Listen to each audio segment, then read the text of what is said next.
Jätkame eelnevalt alustatud teema jumalakartusega. Oma eelmises kõnes jagasin teiega suurepäraseid hüvesid ja õnnistusi, mis lähtuvad jumalakartusest, nagu neid kirjeldatakse psalmide raamatus. Lõpetasin eilse kõne ilusa kirjakohaga psalmist 128 ja arvan, et oleks kohane seda uuesti lugeda. See on ilus pilt mehest, kes elab ja kõnnib jumalakartuses. Psalm 128, salmid 1-4. Õnnis on igaüks, kes kardab issandat, kes käib tema teedel. Sa sööd siis oma kätevaevast, sa oled õnnis ja su käsi käib hästi. Su naine on nagu viljakas viinapuu su maja nurgas. Su pojad on nagu õlipuuvõsud su laua ümber. Vaata, nõnda õnnistatakse tõesti meest, kes kardab issandat. Mida rohkemat saaksite paluda? Ja kõik see tuleb ühest allikast, jumalakartusest.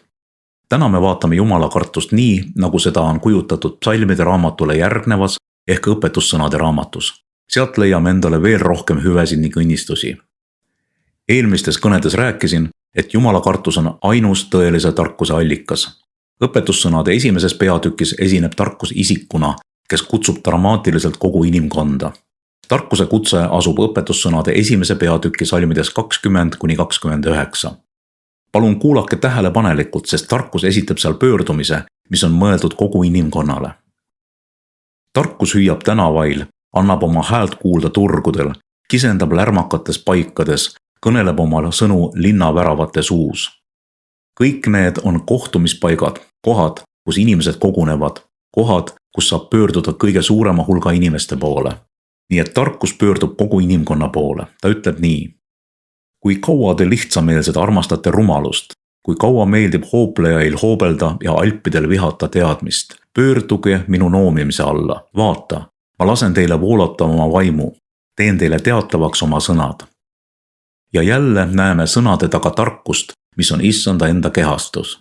Ta ütleb, kui te kahetsete ja pöördute tagasi minu juurde, et ma teid noomiks, siis ma valan teie peale oma vaimu.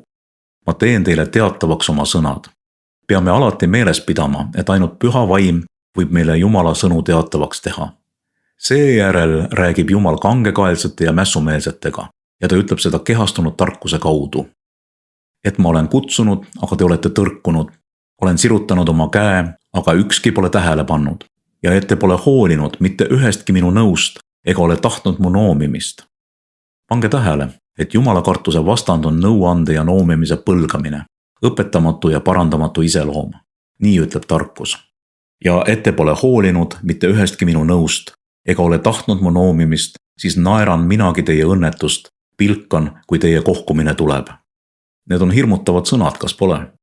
Kui teie kohkumine tormina tuleb ja teie õnnetus tuulekeerisena saabub, kui häda ja ahastus teile kallale kipuvad. Olge väga kindlad. Tarkuse ja jumalakartuse tagasilükkamise tagajärjeks on lõpuks ahastus ja häda. Tarkus jätkab. Siis nad hüüavad mind, aga mina ei vasta. Otsivad mind, aga ei leia. Sellepärast, et nad on vihanud tunnetust ega ole valinud issanda kartust. Et nad ei ole hoolinud minu nõust, vaid on põlastanud kõiki mu noomitusi. Seal on väga pühalik lause. Sellepärast, et nad on vihanud tunnetust ega ole valinud issanda kartust. Peame mõistma, et Jumala kartus tuleb meie ellu valiku kaudu. Me peame tegema valiku. Peame oma tahet rakendama. Peame tegema otsuse, kutsuda Jumal meile Jumala kartust jagama. See ei juhtu niisama lihtsalt. Peame selles protsessis vabal tahtel osalema. Kui me õiget valikut ei tee, siis me ei saa Jumala kartusest osa ja kuulume nende hulka, kes ei võta vastu Jumala nõu ja põlgavad tema noomitust. Siin on selge otsustamise koht. Me kas kutsume Jumala meile Jumala kartust õpetama või pöördume ära ning põlgame ja lükkame tema nõuande ja noomituse tagasi. See on tõesti veelahe inimese elus, kas olete ühel pool või teisel pool. Kui te olete Jumala kartuse poolel, on kõik õnnistused, mida oleme vaadanud, teile määratud. Aga kui te olete teisel pool ja lükkate Jumala nõu ja noomituse tagasi ega ava oma südant Jumala kartusele, siis ootavad teid stress ja ahastus. Näete, tarkus kõidab inimkonda ka tänapäeval, see pole aegunud. Inimkond pole muutunud, inimeste süda ja tavad pole muutunud ja Jumal pole samuti muutunud.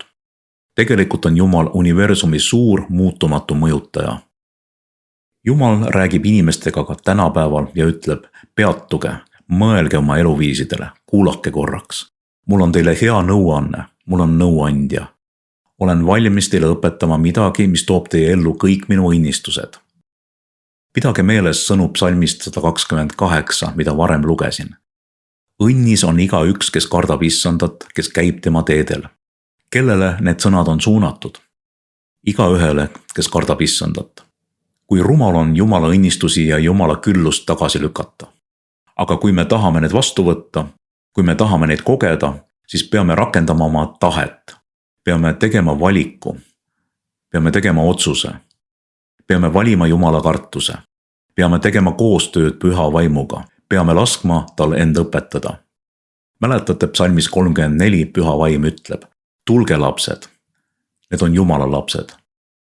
Ma õpetan teile Issanda kartust. See tähendab õppust võtta. Vastupidine on Jumala nõu ja Jumala noomituse tagasilükkamine. Rõhutame veel kord, see on inimelu veelahe.